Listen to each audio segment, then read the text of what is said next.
Board briefed on cybersecurity, new charters, and field of membership. Board Action Bulletin. The National Credit Union Administration Board held its 7th open meeting of 2024 and received a briefing on cybersecurity and the Information Security Examination Program. Employees from the NCUA's Office of Examination and Insurance and Office of the Executive Director briefed the board on cybersecurity, hacking economics, cyber incident reporting, and the NCUA's Information Security Examination Program. The briefing noted that trends across the credit union system include outages caused by ransomware attacks and third-party service providers.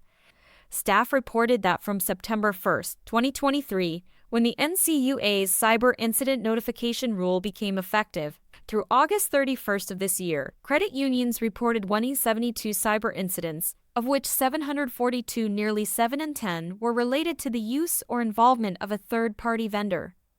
These annual cybersecurity updates at the NCUA board table are an important reminder that cyberattacks on the financial services industry, including within the credit union system, will remain high for the foreseeable future, Chairman Harper said. Far too often, we see that third-party service providers are a weak link in the financial system, a danger noted in the most recent annual report of the Financial Stability Oversight Council. And credit union third-party service providers are no exception. In addition, the briefing provided a description of what is reportable under the Cyber Incident Reporting Rule, a status of the Information Security Examination Program, including its strengths and opportunities for improvement, and an update on the number of third-party provider and ransomware incidents. These incidents highlight significant vulnerabilities to the $2.3 trillion federally insured credit union industry and our nation's interconnected critical financial infrastructure, Chairman Harper said. We cannot afford to leave these vulnerabilities unchecked. As such, it's everyone's responsibility to maintain good cyber hygiene at home and at work. The NCUA continues to encourage credit union staff and boards of directors to review their third-party service provider and vendor relationships, assess and mitigate any potential risk associated with their products and services, and strengthen their institution's cyber vigilance and preparedness efforts. Chairman Harper noted in his remarks that a letter to credit unions was issued earlier this week that provides boards of directors guidance on their roles and responsibilities for ensuring their credit union's cyber defenses. The NCUA's Cyber Incident Notification Requirements Opens New Window rule requires a federally insured credit union that experiences a reportable cyber incident to report the incident to the NCUA as soon as possible, and no later than 72 hours after the credit union reasonably believes that it experienced a reportable cyber incident. To report a cyber incident, credit unions may contact the NCUA by calling 1-833-CYBERCU 1.833. 292.3728, or by using the NCUA Secure Email Message Center Opens New Window to send a secure email to cybercu@ncua.gov. Cybersecurity-related information, including regulations, guidance, and resources to help protect credit unions and their members from cyber threats, is available on the NCUA Cybersecurity Resources webpage. And now the NCUA board in their own voice and words from the public recording of the briefing. Good morning, everyone. I call this meeting of the NCUA board to order. In addition to those joining us in the boardroom, I want to note for the record that today's meeting is open to the public through a live webcast. Before we begin our business, I understand that Board Member Otska has some brief remarks. Thanks, Chair Harper. I just wanted to say thank you to you and the Vice Chair and the NCUA staff for their well wishes as I welcome the newest addition of my family last month. Everybody has been really kind and supportive, so I just wanted to thank you all. Appreciate it.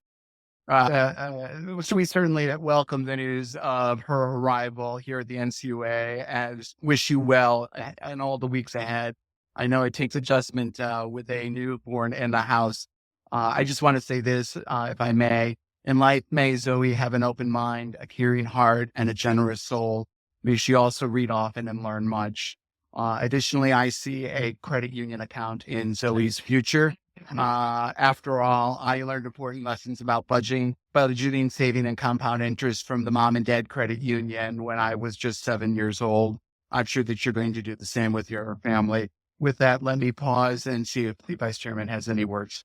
Well, I would add that at Halloween, they get a bunch of candy. reach in, grab 40%. They'll also learn about taxes. Okay. And I know it's your second child. The biggest change in someone's life is when they go from 0 to 1 child. As I said, Todd Finkler and Dave Mateo here to talk about the cybersecurity brief. Next slide, please. So we'll be talking about. I think we need to load the slides. Is he getting slides? Yes, he is. Okay, There we go. perfect. Next slide, please. Next slide. Should give these guys a clicker. That's easier. Yeah. Awesome. Yeah. Sometimes you have to go back to one, right? So what we're going to be talking about is I'm going to talk about hacking economics, and then we're going to cover some free resources for the credit unions to help them manage the risks that they're coming in with cyber. And then Dave gets to do the fun stuff and looking at the data from the credit union cyber incident reports, as well as the information security exam. Next slide, please. So hacking economics, I like to think of when you look at the cybersecurity environment, what we have going on is we have a maturation of the environment. So 5 years ago, if you looked at the great, in a sense, I guess, bad hackers or cyber adversaries, what you would see is primarily nation state actors. Now what you're seeing is that the organized crime has gotten into the business. And they're running this as a business. And so they're becoming very professional at that. So the way I look at these things, and so these are actually four trends that we're seeing across the financial sector that are prominent. And the reasoning behind these 4 trends is because there's a great return on investment. So I'm going to talk about each of these relative to that return on investment. So the first one is third-party exploitation. So if I have to come up with one exploit, what a great way for me to get access to a lot of companies, because I only need to attack one vendor. And now I've got access to all the people, the customers that they service. So great return on investment there. For web applications, all I need is a laptop and an internet connection. And I can start attacking this web applications without any real restrictions. And so it's a target that's intended to be open anyway. So it just makes it easier for you to do the job. And so again, the return on investment there is high. The third trend that has been consistent for years now is social engineering. Forget all the expertise that I needed to actually do an attack. I just need to figure out how to attack people, right? And so I just need to trick them into giving me the information so I can get into the networks. And then the fourth trend that we're seeing is a tremendous amount of ransomware. And the idea here is there's 2 things I can do with data that I steal. I could either hold it over someone's head and get an immediate payment back on it, or I could turn around and try to sell it on the dark web, which makes it a little bit more challenging and a little bit uglier. So it's easier for them to do a ransom attack for the return on investment. Next slide, please. So extremely complex environment, and it is a hard job to do. I did once signals intelligence. I was in signals intelligence for a while. And I switched over to the defensive side, and it is definitely a hard job to do. And so what I try to think of when we do cybersecurity is to help folks try to prioritize their limited amount of resources, because there's going to be an attack. And so the question is, and there's not an infinite amount of resources. You can't spend all your money to protecting the data. So really the question is how can you best mitigate those risks? And so what I like to find is for credit unions that are struggling with those resources, let's find resources that the government already understands there's a problem here and is providing free services that they can use today. So I'd like to cover some of those. The first one is a group of resources that are provided by the Cybersecurity and Critical Infrastructure Agency, or CISA. And they provide 4 resources I want to talk about briefly. One is a regional cybersecurity expert. You can get in touch with them and build a relationship with them. They can help you with problems that you're having, questions you have on prioritizations. If you have a cyber attack, they can help you through that, walk you through that. They can do tabletop exercises and point you to all the other references or resources I'm talking about within CISA and even outside CISA. It's great to build a relationship now. Costs you nothing. The second one, I really like this one because it's a big deal with being exposed on the internet. It's called Cyber Hygiene, and it does an automated vulnerability scanning on your external facing IP addresses. And where that helps you with the prioritization is you can see where you're exposed because you get a weekly report based on the automated scans that you see, and you can try to prioritize those based on those vulnerabilities that you have exposed. The only thing I've seen people hesitate to do this is their fear of giving information to the government. But last year, CISA told us about 3 weeks ago, CISA said there was a law passed last year it stops them from sharing that information unless it's anonymized and aggregated. So they can't even share it within different compartments of CISA. So I think this is a great opportunity for people to leverage if they're not already doing this. The third thing they provide is known exploited vulnerabilities. So if you've heard of common vulnerabilities and exposure, CVEs, this is a way to publish vulnerabilities in software as well as hardware to let the community know where they need to fix things. Last year in 2023, there's about 29,000 of them. This year, already in August, there's over 34,000 of them, as for Argus. So what CISA does is not all of them are actually exploited. So CISA looks at in the environment to look at exploits, and then it finds the ones that are actually being used and puts those on a special list to give you a priority list of things to take care of. So take care of those first. They also offer automated information feeds that they do as well as Treasury does. There is this focus on the critical infrastructure, whereas the Treasury is focused just on the financial sector. So moving to Treasury, I already talked about their automated threat and information feed. They also have an interesting feed that you can get. They will pay for a clearance for a member of your organization, for critical infrastructure organizations, to get cleared and be able to come to the T-Suite, which is a secure compartmented information facility. And they can see classified intelligence threats in that facility and talk with other parties on what threats are out there to help prioritize their resources. In addition to that, U.S. Cyber Command has the something called under advisement, a cover term. And under advisement, what the focus is to help right now the largest of credit unions to get unclassified threat intelligence feed.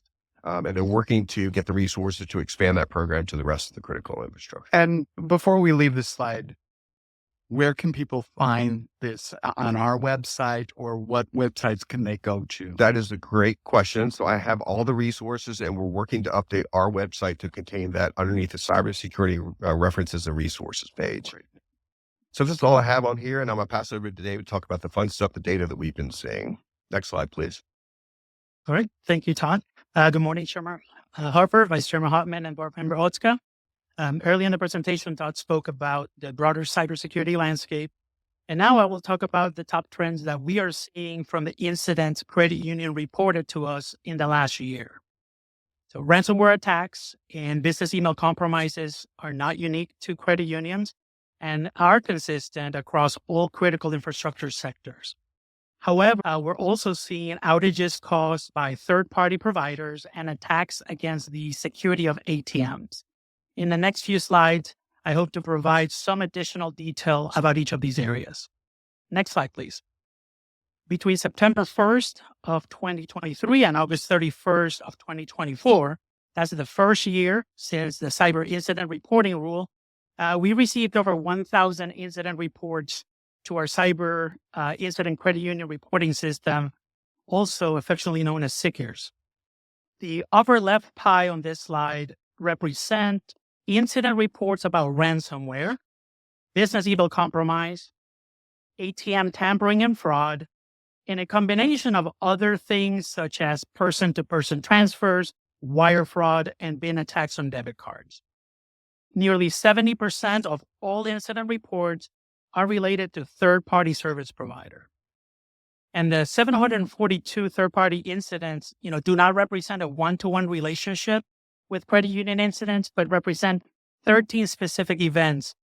And it's important to note that one service provider event can and has impacted many credit unions.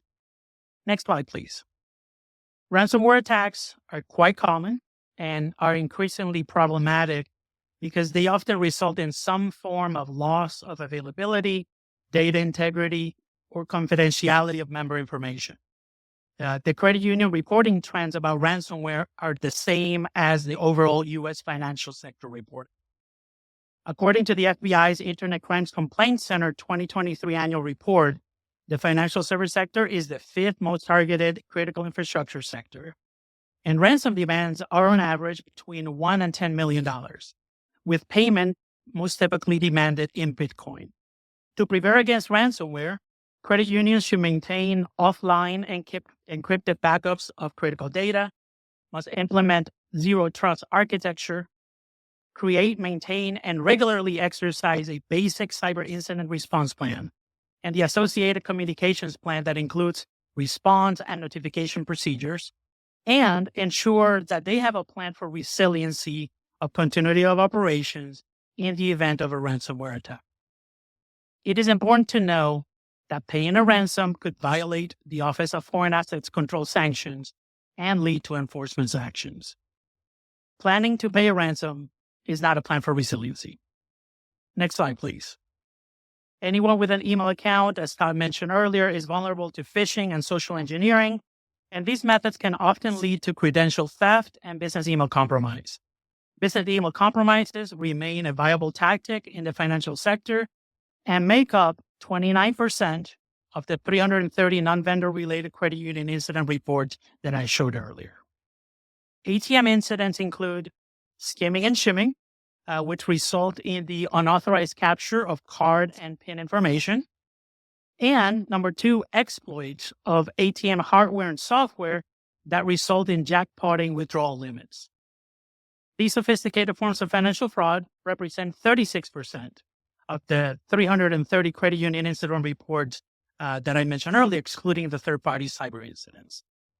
But additionally, I want to mention that we have seen a rise in the takeover of member service toll-free numbers.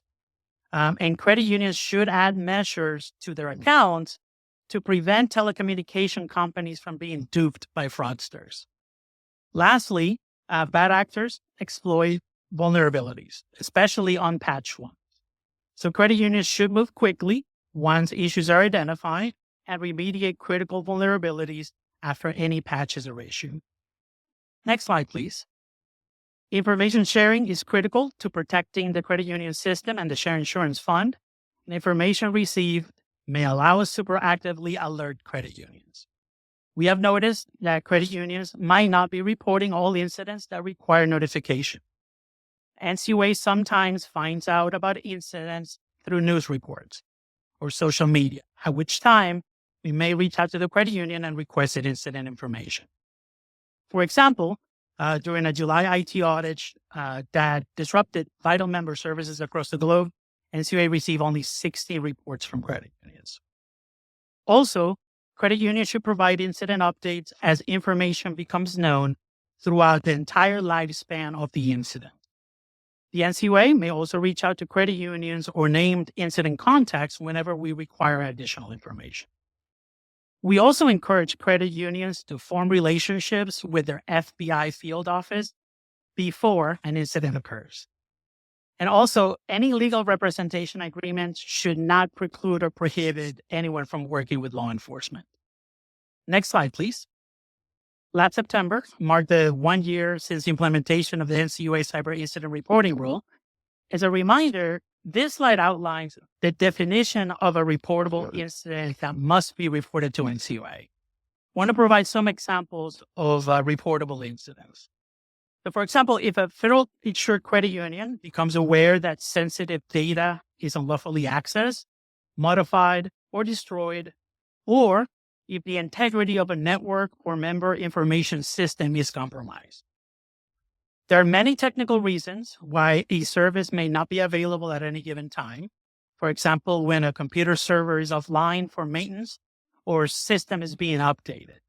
Such events are routine and thus would not be reportable to the NCUA. A distributed denial of service attack that disrupts member accounts access and leads to substantial system outage is something that is reportable.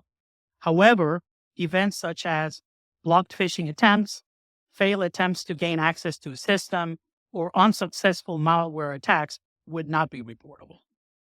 The credit union should report when a third-party service provider informs the credit union that the credit union's sensitive data or business operations have been compromised or disrupted as a result of a cyber incident experienced by that third-party service provider, or upon the credit union forming a reasonable belief that that has occurred. If you are not sure about whether to report or not, we ask you to please report. Next slide, please. Soon, we will be rolling out a new web-based cyber incident reporting form that will help simplify reporting. We will provide updated instructions and a quick reference guide, and the web form will complement the other existing reporting methods, voicemail, and email.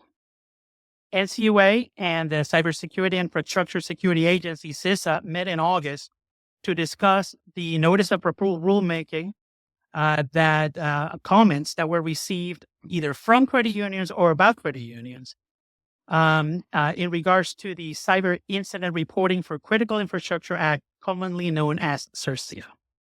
NCUA remains committed to working with CISA to find the best and least burdensome way for credit union incident report information to make it to CISA.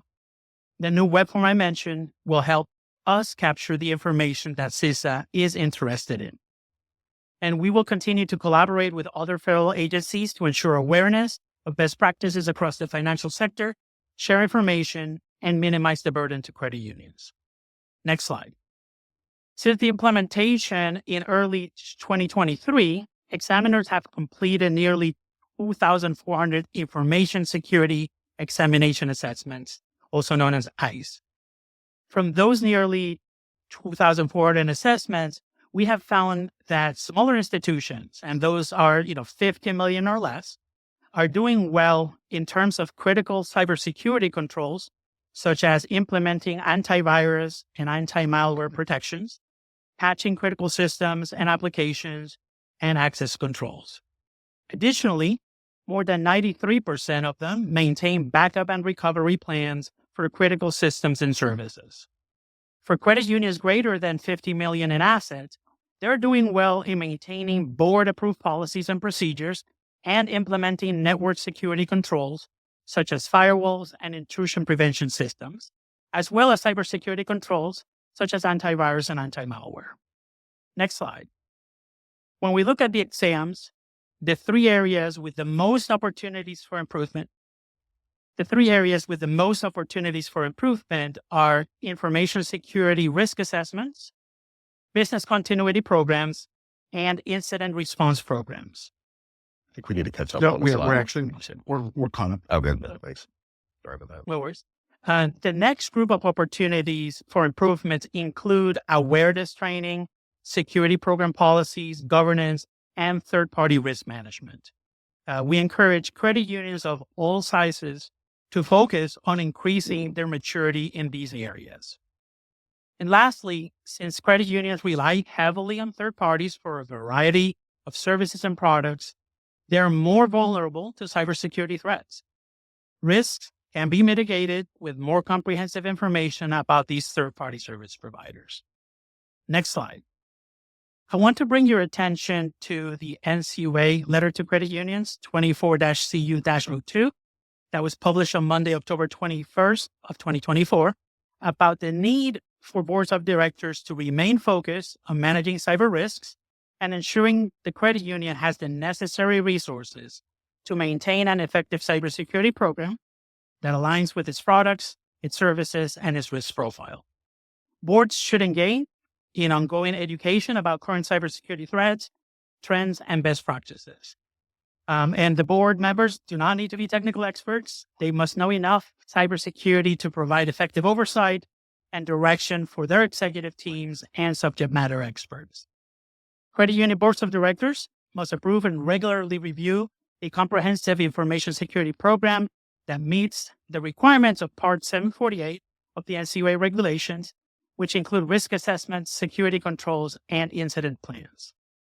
The credit union board should set clear expectations for management about the due diligence of third-party vendors with respect to information security, ensure that cybersecurity is a core value within the credit union and influencing decision-making at all levels, and provide periodic information security education for their members to promote sound cybersecurity practices, such as the use of multi-factor authentication, the importance of strong, frequently changed passwords. The board of directors must ensure that resilience plans allow the credit union to operate effectively during and after a cyber attack. This plan may involve identified alternatives or systems that can be utilized during an outage. Next slide. The Federal Financial Institutions Examination Council, the FFIEC, recently announced the sunsetting of its cybersecurity assessment tool, the CAT, on August 31st, 2025. While that decision impacts the broader financial services industry, NCUA's automated cybersecurity examination tool, commonly known as ACET, will continue to be supported and will remain available for use by credit unions. The NCUA will ensure the ACET remains relevant and current with the evolving cybersecurity landscape. We are planning updates to the ACET content to align with new standards and frameworks, such as the National Institute of Standards and Technology Cybersecurity Framework 2.0 and the CISA Cybersecurity Performance Goals. These updates will ensure that the ACET continues to meet credit union needs in assessing their cybersecurity stance. We are very encouraged by seeing that the ACET has been downloaded nearly 8,000 times in the last year. Next slide.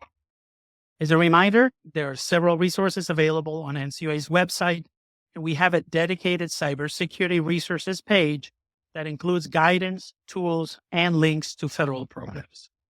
That concludes our remarks, and we'd be happy to answer any questions. Thank you, Todd and Dave, for that informative briefing. I know that for a number of years, we've been having these at least once annually. This briefing by far is the most informative briefing that we've had on this topic. And if I could just make, I know that we do webinars, I know that we do outreach, but if I could make a plea, if credit union leagues, trade associations would like for us to come and speak to their members, we'd be happy to do that, as well as if for media outlets in the credit union space to have more in-depth. I think that everybody would benefit from this information. October is Cybersecurity Awareness Month, and during this annual observance, the National Credit Union Administration seeks to shine a light on the many cybersecurity issues currently confronting credit union members, the credit union system, the agency, and the financial services sector more broadly. But the reality is that we must remain laser focused on these issues year round. That's because foreign and domestic cyber fraudsters, as you point out, including some of our international adversaries, continue to target financial services providers and their vendors. The credit union system is a critical part of the financial services sector, and these annual cybersecurity updates at the NCUA board table are an important reminder that cyber attacks on the financial services industry, including within the credit union system, will remain high for the foreseeable future. In fact, I am reminded of the phrase of the famous and notorious bank robber, Willie Sutton, who said, when asked, why do people steal from banks and why did he steal from banks? He said, that's where the money is. Well, we are seeing that this is the fifth largest sector that is targeted by cyber fraudsters, and we need to make sure that everyone remains on their toes. Far too often, we see that third-party service providers are a weak link in the financial system, a danger noted in the annual report of Financial Stability Oversight Council, and credit union third-party service providers are no exception. In fact, if we could pull up slide 6, we see that from September 1st, 2023, when the NCUA's cybersecurity incident rule notification became effective, through August 31st of this year, credit unions reported nearly 1,100 cybersecurity incidents. In fact, 7 out of 10 of these reports related to the use or involvement of third-party service providers. Moreover, approximately 90% of the industry's assets are managed by third-party service providers or touched with no NCUA oversight. Last November, a single third-party service provider's cybersecurity incident disrupted the daily operations of 60 credit unions.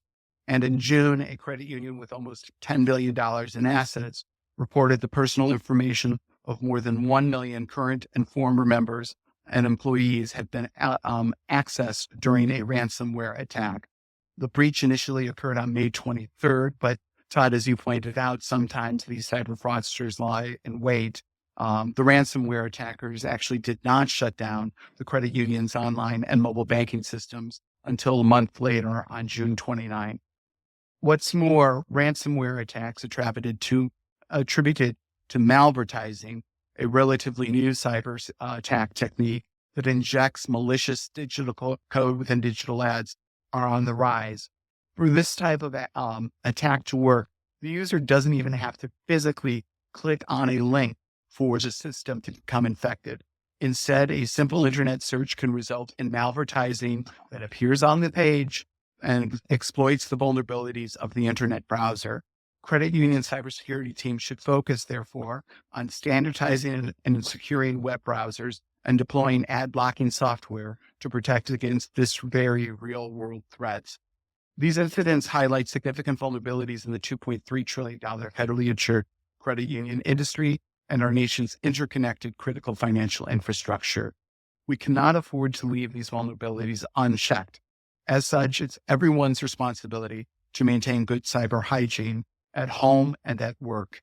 Keeping software updated, using strong words and passkeys, reporting phishing attempts, and enforcing the use of multi-factor authentication are just a few examples of the measures anyone can adopt to strengthen their collective defenses. Education and training are also critical to raising and maintaining awareness of cyber threats. Earlier this week, as you noted, Dave, the NCUA issued a letter to credit unions that provides boards of directors with clear guidance on their roles and responsibilities for bolstering the credit union system's cyber defenses. Those responsibilities include providing recurring training, approving the credit union's information security program, overseeing operational matters related to the credit union, including third-party service organizations and other technology systems, and ensuring appropriate incident response and resiliency plans are in place. Dave, of these several recommendations, and I know the letter ran several pages in length in it, if you could emphasize just one piece of advice or action that a credit union board should take, what would it be? I appreciate the question. I want to ensure that every credit union has a robust incident response and resiliency plan that includes scenarios for responding to, operating and working during, and recovering from a ransomware attack. I think that is a great piece of advice. Cyber threats and technology are rapidly advancing, and all of us must keep pace in having that robust plan of attack when the attack happens. Is certainly a smart idea. It's better to have a plan in place beforehand than trying to figure it out afterwards. It's also why we require periodic cybersecurity training here and planning here at the agency, and why we conduct exercises to test that knowledge. I also want to ask another question, and we didn't discuss this in advance, but I think you can help me out here. I am under no illusion that we see as many eyes on the NCUA board meeting broadcast as we see on C-SPAN, and certainly on the nightly news. But our exam teams are going into credit unions on a regular basis. What are we doing to educate our examiners so that they can educate credit unions and provide the information needed to credit unions? There are front lines in this whole situation. Yeah. Well, I appreciate the question. There's ongoing education. There's also the application of lessons learned gathered from the exams to be used to inform other exams and our examination procedures. So the more information that we have, the better insight we get, and the more that we can do to provide so that our examiners look for the more important things, for the riskiest things, as well as for the credit unions to protect themselves and make everybody's job. Yes. And how are we ensuring that communication between what we are teaching our examiners is actually happening to getting to credit union leaders? So we're regularly collecting feedback from our examiners and turning that into advice, into guidelines, into procedures, into communications to the credit unions, and as well as a regional field staff to do these things. So it's ongoing communication. It is regular sharing of information. Information sharing is the key to what we're doing, and just learning, listening, and observing. It's as Todd mentioned earlier. It's when it comes to cybersecurity, it's not about if it's going to happen. It's unfortunately when it's going to happen. Yeah. And Dave, would it be fair to say I've heard of a number of credit unions that have seen their management component rating downgraded because of information security issues? Is that what you're seeing in the office overall as you collect that and aggregate that data? It certainly happens. And then, it informs the types of questions and things that we assess. Thank you so much. I think that that's really helpful information to get out there. Despite our efforts to strengthen the system's cyber defenses, we, of course, still have a blind spot.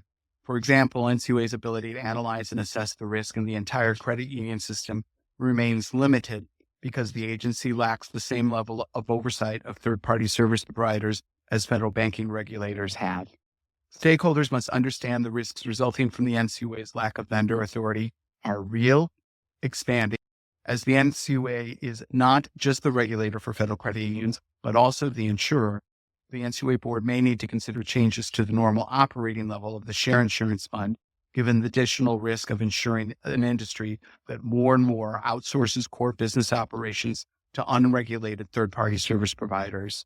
And as both of you discussed, most cyber incidents reported to the NCUA, in fact, involve third-party service providers. Until this growing regulatory blind spot is closed, thousands of federally insured credit unions with more than 140 million consumers who use those credit unions and trillions of dollars in assets are exposed to higher levels of risk.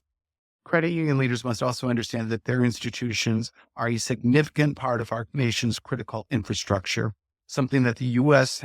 government has a solemn obligation to protect. We cannot do that without the ability to assess and analyze risk, and that is what vendor supervision would provide us the ability to do.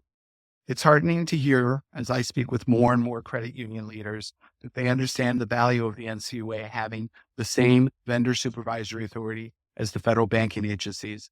They understand that their industry is worthy of the same protections as the banking industry, and they understand that if the NCUA had vendor authority, we could provide summary reports of those third-party exams to credit unions for use in due diligence.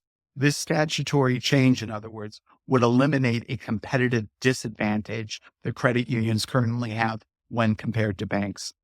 During my travels and meetings with credit union leagues and officials, more CEOs and leaders have also told my team and me that they see the value and benefits of restoring the NCUA's third-party service authority because they cannot manage all potential risks and liabilities associated with those providers.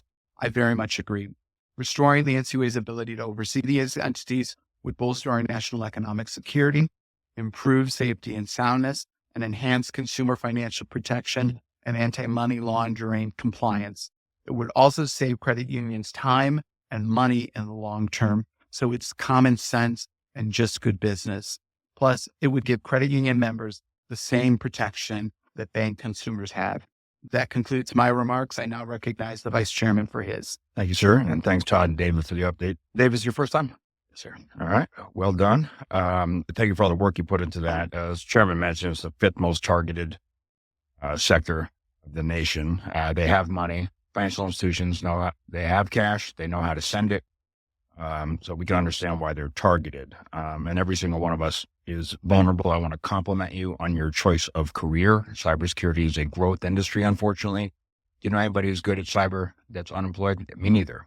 I remember at our July board meeting, it was July 18th, and we finished up the following morning, packed up the family and the car and dog, arduous 15-hour family trip up to Maine, right? It's not flying with a kid in a car seat, dog on a long trip. But I remember that Friday, actually, because we debated flying.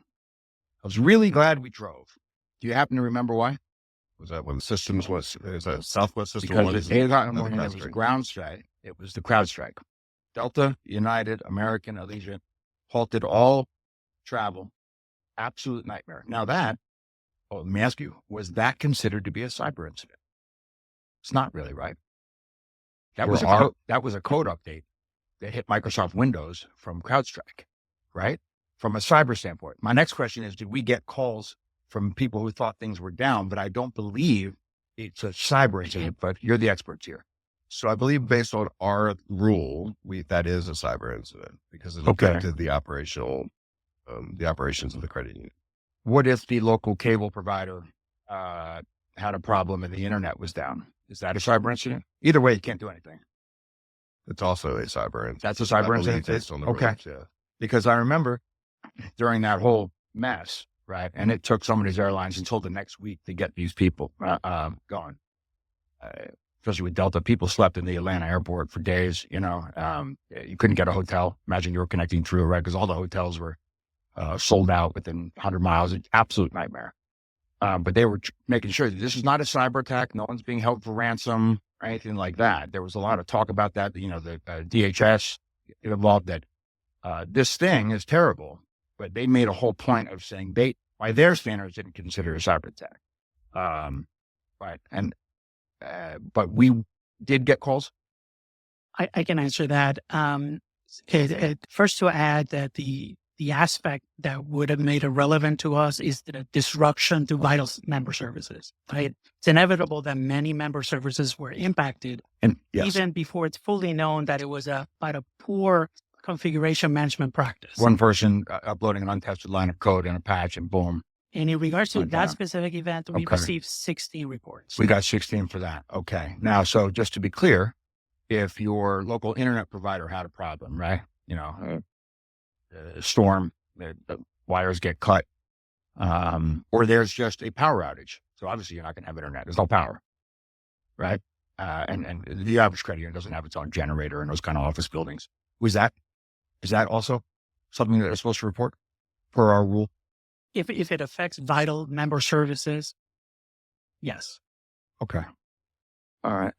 One thing I want to mention is the role of, because these things are important, the CrowdStrike, you could not notice that it was very regulated industries. And there was a connection. Airlines, hospitals, financial services, very regulated in the United States, very regulated industries.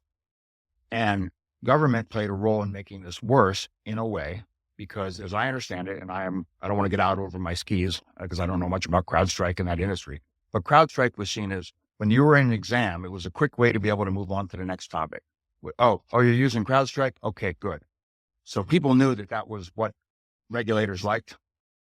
So, and I'm not here to say there was better options, but it's a longer meeting if you use somebody else, if you're using, and that was kind of the good housekeeping seal approval. Oh, you have this CrowdStrike system. All right, next topic. Boom, which is what you want if you're a regulated industry. Next topic. So you wound up having, maybe it would have been only one airline. I'm speculating here, but no, we're using this new thing. It's cheaper, it's better, whatever. That now it makes your meeting longer. You're putting the examiner in a tougher spot. My point is, sometimes government, if we lean and feel we have our preferred answers, and we act kind of like there's a whitelist, that if you answer A, your exam is easier and quicker, or if you answer B, it's longer with a lot more work and you've made your examiner a little uncomfortable, because people don't like signing off on things they don't really know. Okay. But A might not be better than B, right? It might not be more effective for your organization, more cost effective. Anyway, I just wanted to note that. And it was pointed out to me. Well, it was pointed out to me online. I read it, that, where you don't have that sort of regulation where they can shut you down entirely, that level of regulation, and you get graded and that sort of thing.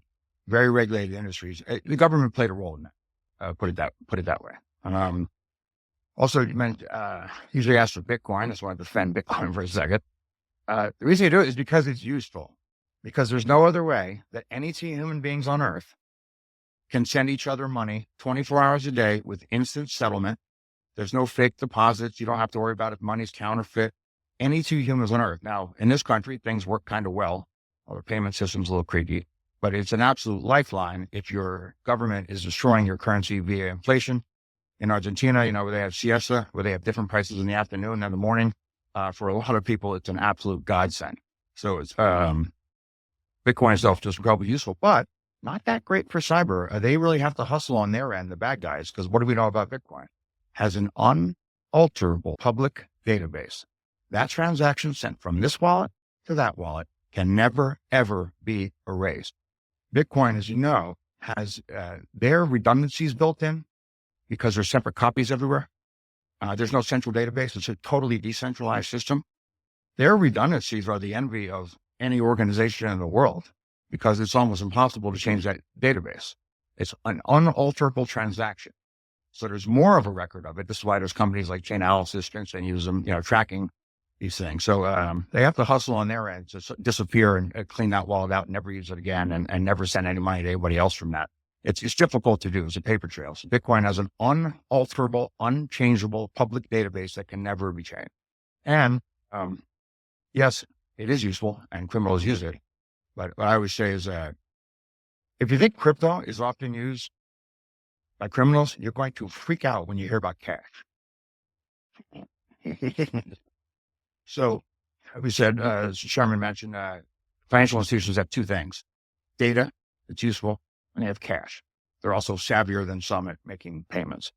And while I don't think we need any new regs specifically for artificial intelligence, like most technology, the stuff that the bad guys do is already illegal. Technology just made new ways to do it.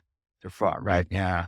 When I know that groups look at LinkedIn and see recent updates for jobs like CFO, controller, anyone who has the power to send an enormous amount of money. And if the person came from outside the employer, okay, brand new CFA job, you're new, you don't want to rock the boat, they are more likely to fall for an email that looks like it's from the boss, says, hey, we got to send 400 million to this account.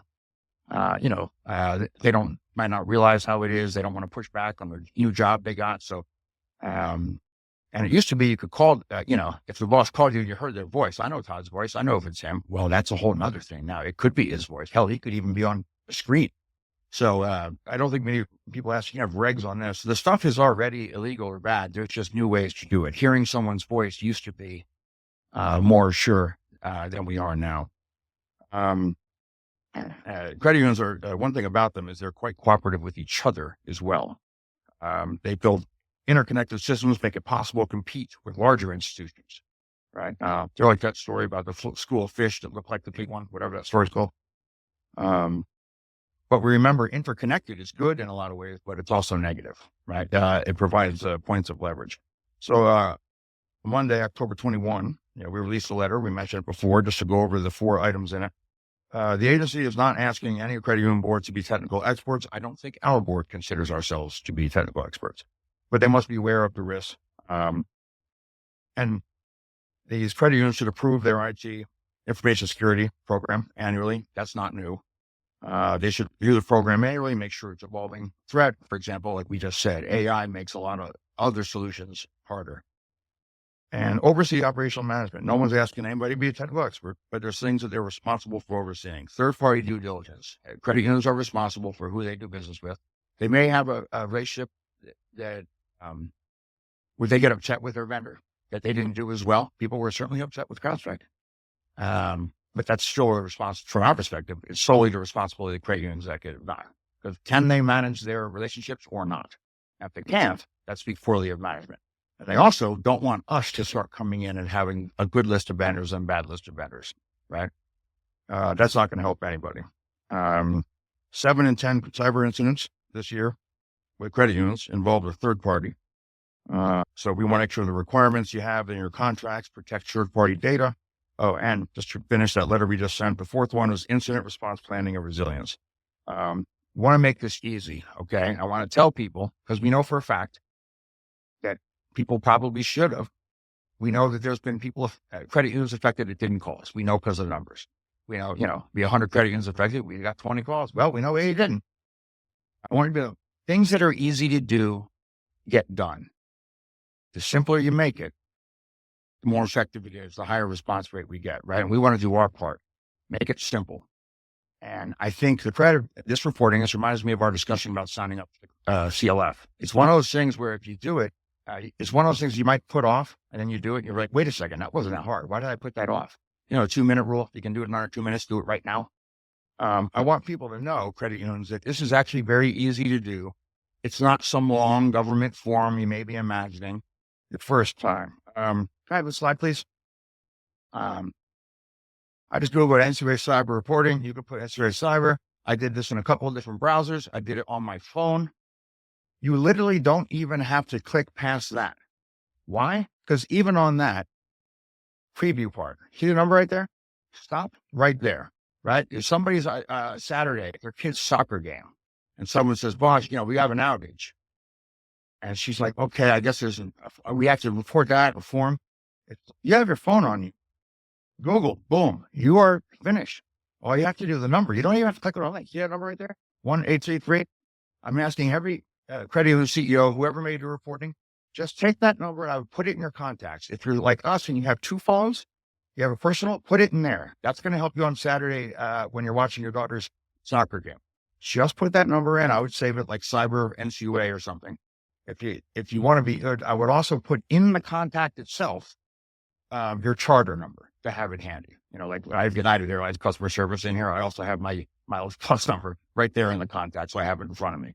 All you need to do, if you ever, as long as you have access to a phone or internet, you can get this done right then and there on the spot. Okay, I would take that number, save it to your phone, whatever phones you're going to use. Okay, and if you do click it, next slide, please. All right, this is it. This is the form. Okay, quick reference guide. We acknowledge this thing as a wild card, knowing that in the scenarios we're talking about, depending on what kind of situation you have, you may not have work email. You might not be able to go find that email. What do we do? You might not have access to much. So if I was the person in charge, either the CEO or the CIO, I would not only have this physically taped to my desk or wherever, I would have that little card, because you have the charter number in there. And that's like kind of a wallet card. Remember, we have to think about a scenario where there's no internet, no email, your system's down, that you can get this done and it's easy. I know when you have notifying NCUA is not your first priority, nor should it be. But this is an easy one to get off your to-do list. I would have that. Well, I would also take a picture of that and have it in a folder on your phone, in your photos. Have it, and it's very, very simple to do. Okay, so I would save it in your contacts. A lot easier. Even if you didn't have the charter number, whoever decided to call that number, we could probably live with it. We're Apple First Credit Union in Wisconsin, right? And especially from our perspective, am I correct? You want to know if there's a problem at a credit union, but what we I think really care about is all of a sudden this morning everything's fine, but by noon today we got 25 calls. Something's going on, right? A broader issue. There's always going to be some credit union out there where the local internet provider's down or what have you, right? A tree falls on a branch and you lose. That happened to me at my house. Tree hit the branch and I lost cable and internet for a while. That's good. We care about, is there something happening? Is there a broad issue where we at NCUA can help and say, hey, whatever you do, don't download that patch. It's going to make everything worse. All right. So do that. And then that number is 24 hours. Right.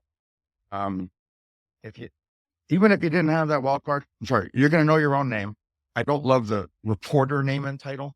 That refers to the credit union person who's calling it in. I don't know.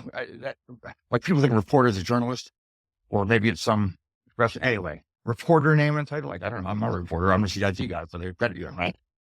But even if you didn't have that card and you just Googled it, remember, you're sitting there, you have a personal phone, you didn't save the contact, you're watching the kids' soccer game on Saturday, you get a call. You can get it done in 10 seconds.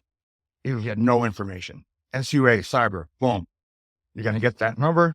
Okay. Let's try it. Cyber incident reporting hotline. Please enter your credit union charter number. If you don't know it, press £3. Okay. I press 3.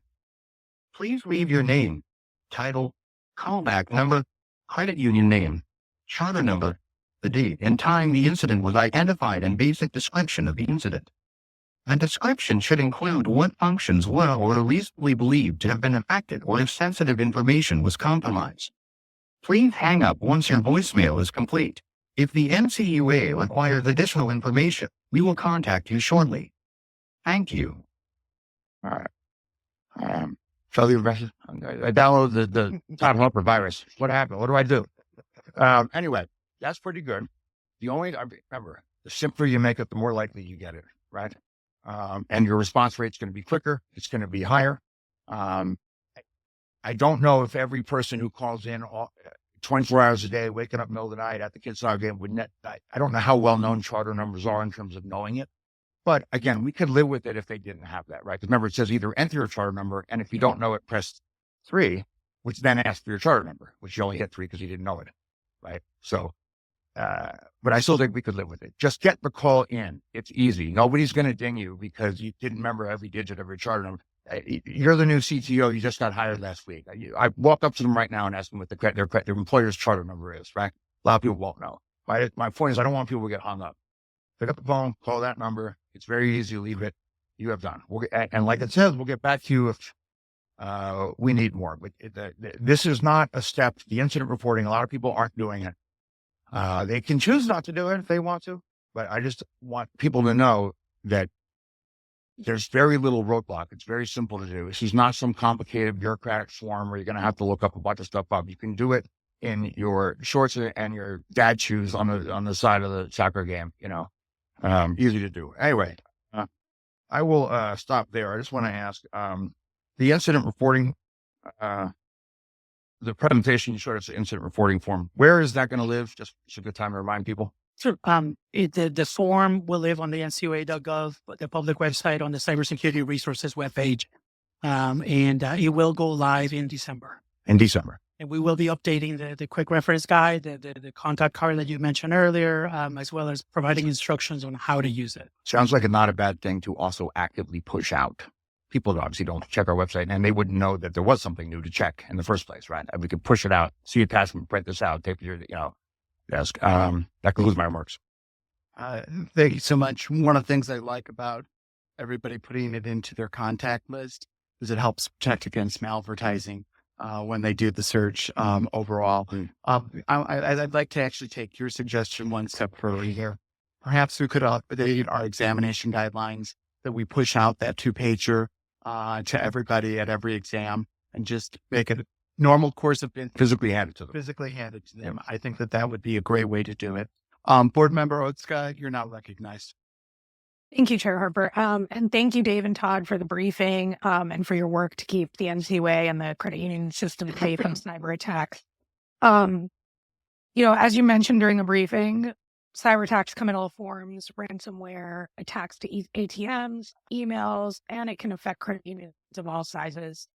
A credit union having to pay millions of dollars to a hacker to retrieve its own customers' data hurts credit union members, reduces trust in the greater system, and potentially negatively affects the Share Insurance Fund.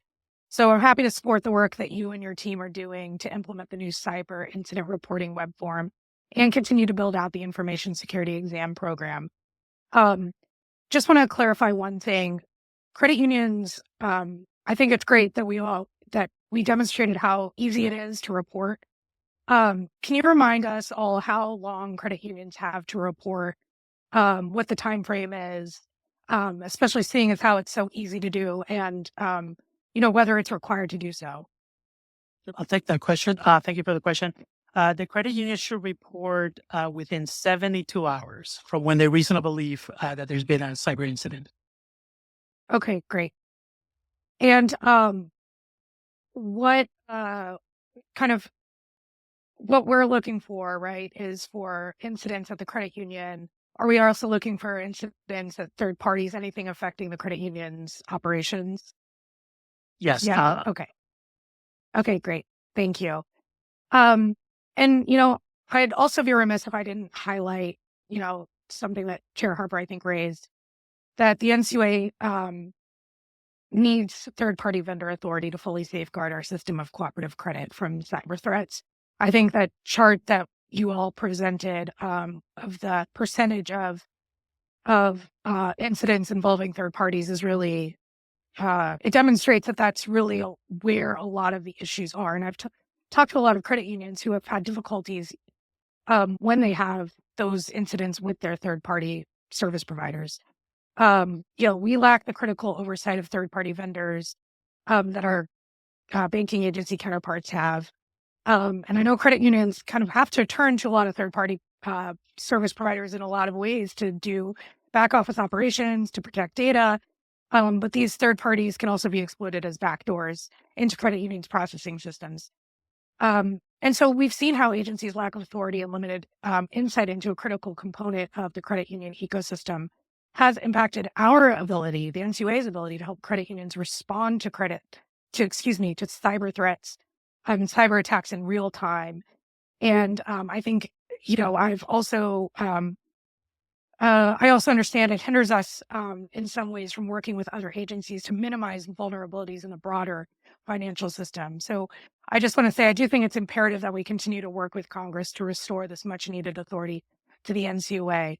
And before I conclude, just kind of circling back to cyber incident reporting more generally, I do think it's really great. And I think the work that you and your team are doing to build a more robust program is really, really great.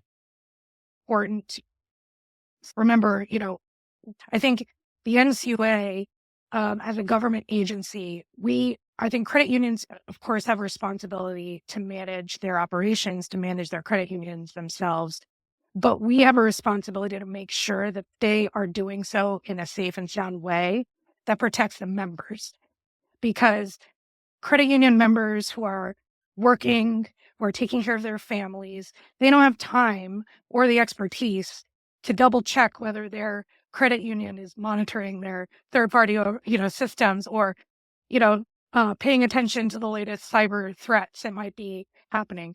Credit union members, they don't have time for that. That is what our job is as the NCUA. We are there to protect members and members' hard-earned money. And so I just want to say thank you to you and your team for all the work, and look forward to more to come. So thanks, appreciate it. Thank you, Chair Harper. And thank you so much for those observations, Board Member Otska. Thank you also, Todd and David, for being here on this important briefing. That concludes our first item of business. This concludes the briefing. If your credit union could use assistance with your exam, reach out to Mark Treichel on LinkedIn or at marktreichel.com. This is Samantha Shares, and we thank you for listening.